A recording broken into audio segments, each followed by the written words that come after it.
राजाभाऊ गेले आणि एवढं दुहादार चालू असलेलं नाटक धापकन बंद पडलं आणि ते बंद पडलं. त्याच्यानंतर जवळपास वर्ष सव्वा वर्ष माझ्याकडे कामच नाही. एकही नाटक नाही, एकही मालिका नाही. चित्रपट तर माझ्या स्वप्नात पण नव्हते तेव्हा.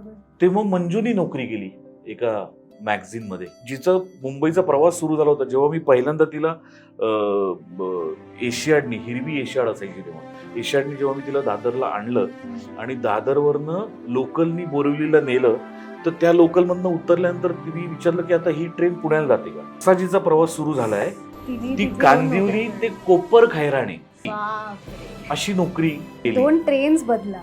हो, 2-3 ट्रेन्स वगैरे बदलून, आणि प्रेग्नंट असताना. सो असे दिवस काढलेत, पण ते काढलेत म्हणूनच आजचा दिवस आनंदात बघतोय.